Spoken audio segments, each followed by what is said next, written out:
Hello, witch talkers. It has been so long since we have got together and chatted.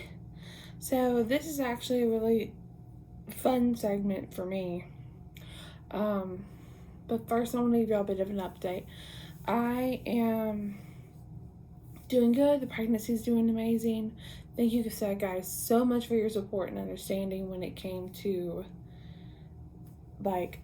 this little intermission that I had to take. I really do appreciate it.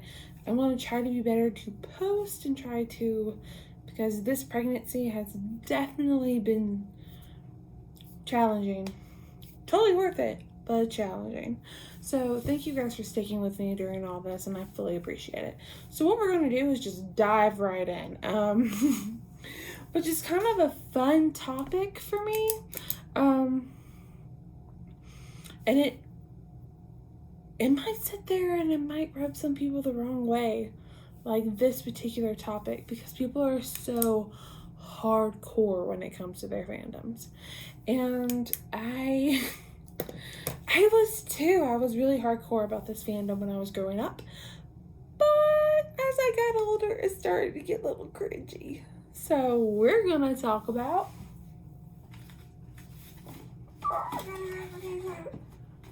not the rock. We're going to talk about the Twilight series and how, as a soon-to-be mom, how it made me cringe. Like, there are some things that I sit there and I saw in it, and I was like, oh my, look,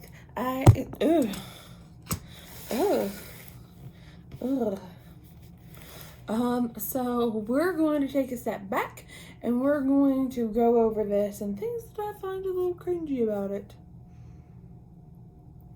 One thing I want to keep you guys informed of is that, I have a couple other segments that are going to be coming up.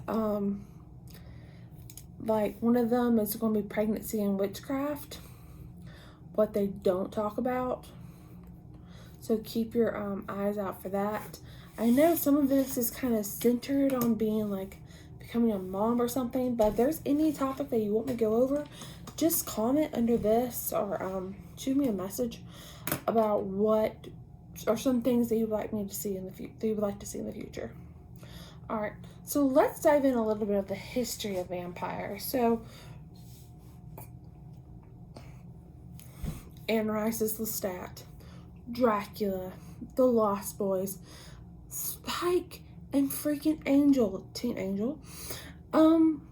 This goes back to 14th century Vlad the Impaler, where the rumors were that he liked to have a cup of his enemy's blood as he watched their bodies fall down the spikes. And in the 18th century Hungary, that's when the vamp craze really started to hit and spread. But all throughout different types of history, from China, Greece, Malaysia, Africa, all the way into the New World, there has been a demon or a vampira or a vampire that drinks the blood of innocents and uses their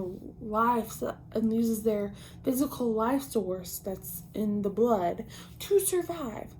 It even goes from there to psychic vampires who absorb your energy that's how they devour their victims. And it's fascinating how it's grown from this terrifying demon boogeyman under the bed to romanticizing and having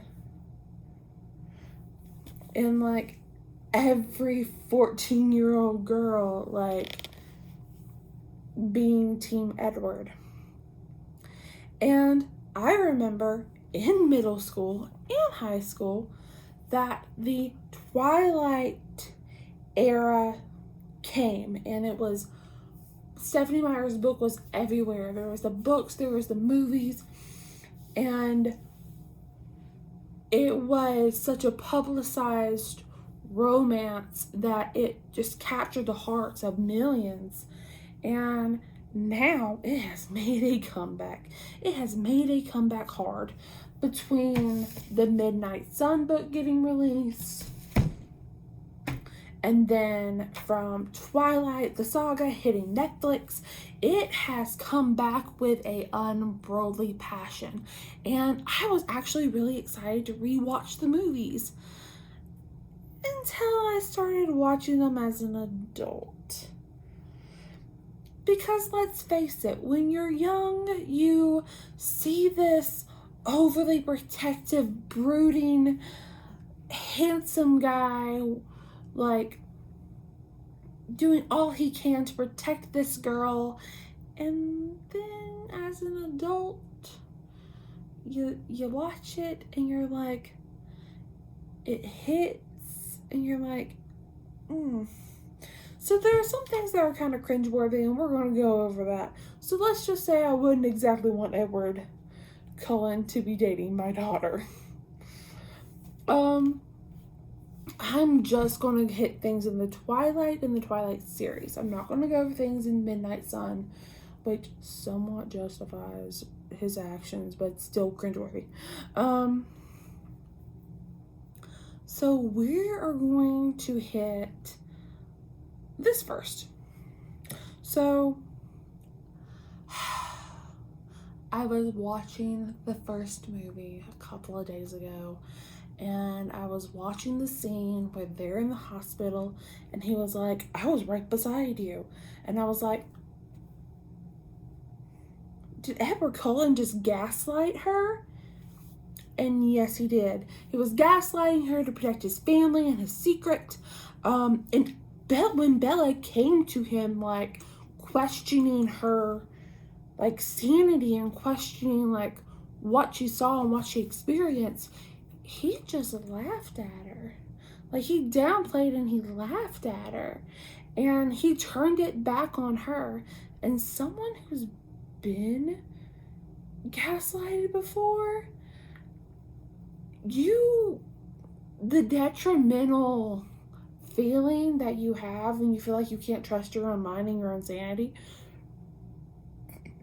is something that just derails you mentally and mental health wise. So Edward, you suck.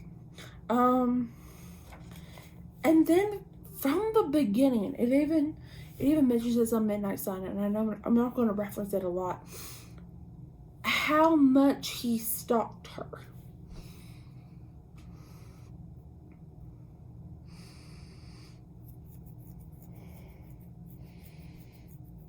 This 108-year-old vampire. 108-year-old man, because he's a man.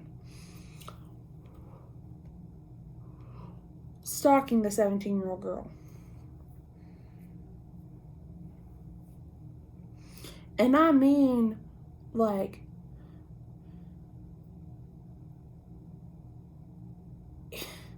the bookstore, when she was at the bookstore, when she went to Angelie's with, or they went somewhere for that prom dress thing, and she wound up with that bunch of guys. He was way stalking her before then. Even in Midnight Sun, he used Jessica to keep tabs on her and to listen to her conversations, and because he couldn't read her mind.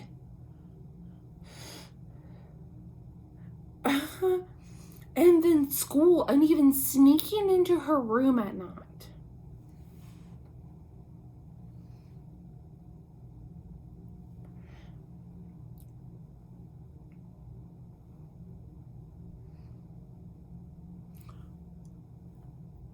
And this is way before she started noticing, by the way. This is like week 2. Like, after he came, like, back from Alaska, because he's like, let's not even talk about how much he wanted to murder her.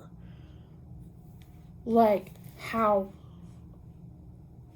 how bloodthirsty he was for Bella. And I mean actual bloodthirsty. But he literally stalked her every moment of every day.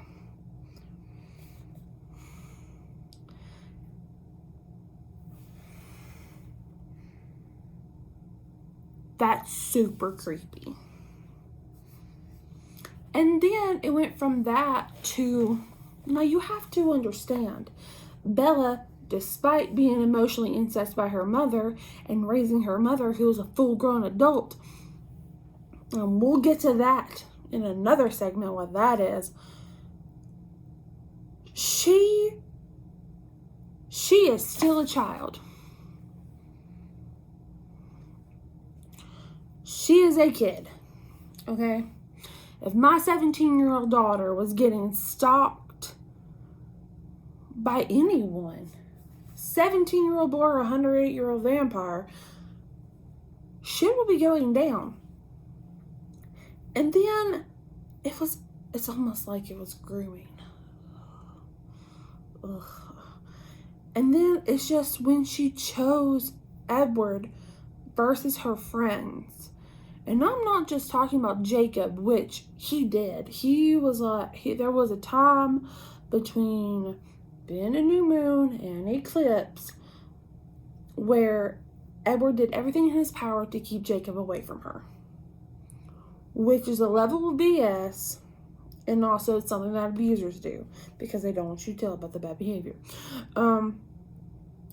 She literally dropped everyone in Twilight. Like, stopped hanging out with them, stopped talking to them, stopped eating with them at lunch. When she chose Edward. And like, then the father-daughter relationship with Charlie, she kept secrets, she lied, she even ran away not once, because you gotta remember, okay, let's check this, not once but twice. She ran away to Italy when he tried to commit suicide. Then she ran away because of James's bullshit, leaving a very good and very trying to be understanding father, by the way, poor Charlie, very distraught and heartbroken, like, about what's going on. And I understand there are supernatural circumstances, but if you're willing to drop your life and run off with a guy at the age 17 who is 90-something years your senior, who has been stalking you,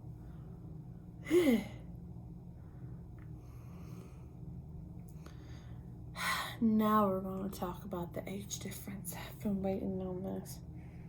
He is 108. He was born in the early 1900s. He has lived through all the world wars, the crash of the market, of the stock market, and everything else. Okay? Okay. And he falls in love as he's playing a high schooler and lying about his life,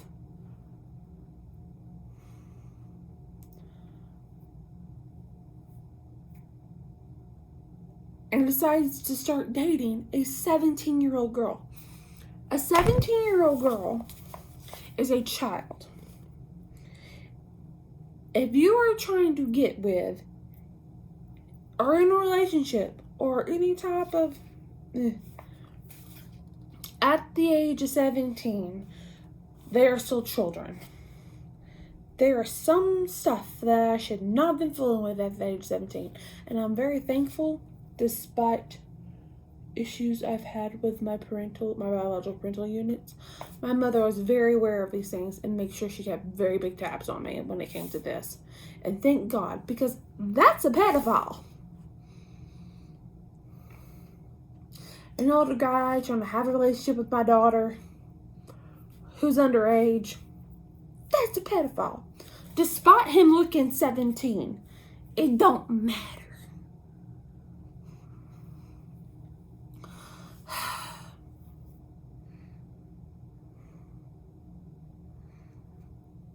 Ew. And then how controlling he was when it came to Bella. He literally took a part from her truck to keep her from going to Jacob's, as he was spying on her when she didn't know it. Eclipse.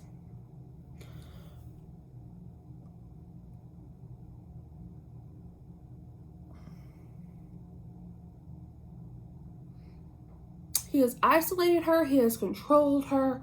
She is underage. He stalks her and he gaslighted her. And then she does ultimately the biggest thing that you can do in this kind of situation. She actually dies. She gives up her life to become a vampire. She lets him kill her. I was willing to let him kill her, so she could be a vampire too and they could be together forever.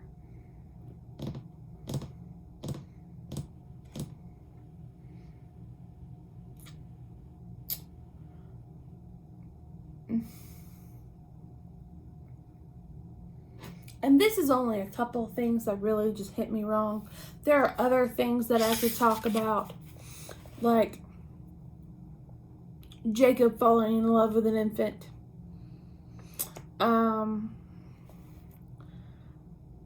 We could talk about how the depression and the uncontrollable dependency that Bella had led her to extreme mental depression that led to dangerous and aggressive behavior when Edward left. Edward's suicide attempt in Italy. The non-consensual kiss from Jacob.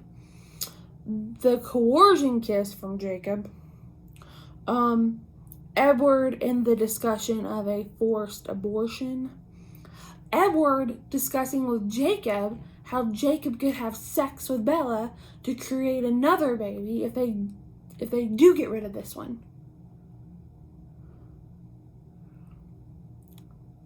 Bella pressuring Edward for sex. Edward pressuring Bella for marriage. And there is so much more that we could talk about when it comes to this book series. I will say this. It is nice to read. It is very nice to read. I enjoyed reading reading Midnight Sun. I fully enjoyed it. But if I have a daughter, but when I look at my maybe future daughter, my nieces, I would definitely explain to them how this is not a good, healthy relationship, that it is fantasy and fiction, and thank the goddess it is. Because I would not want Edward Cullen to date my daughter. And not to mention all the danger that happens when she's around him. I mean, there was James, there was Victoria, the Volturi, all after her. I mean, and wanting to kill her. Even the points where the werewolves wanted to kill her because she was going to give birth to Renesmee. I mean, so many dangerous things were happening just because Bella and Edward were in a relationship. Not to mention the constant threat of her life, that if Edward decided to get a little too, in his emotions, that he could kill her. Because apparently she was irresistible. Or his heroin. It's never good to be compared to a drug. Just my opinion. But those, you're probably sitting there like watching this and laughing or like, yeah, that's all true, but it's still like a great movie and I still love it. And I do too. I still love it. I will sit there and I will watch it and I will sit there and be like, that's cringy. And yeah, there are some circumstances around it that may or may not be justified, but still. This segment is basically why I would not want my daughter to be in a relationship that we're killing. I hope that gave you some giggles and I hope that made you think a little.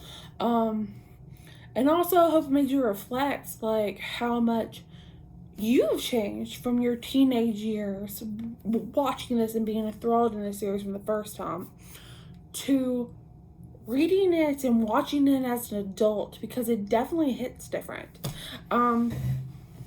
So another segment that I'm working on is pregnancy and witchcraft and the dark side of pregnancy and witchcraft and how witchcraft can help. I am a lot further along in my pregnancy. I am almost over it. So if there are a couple weeks where I go on a sabbatical again, just be fully aware that I am trying to get a hold of being a mom.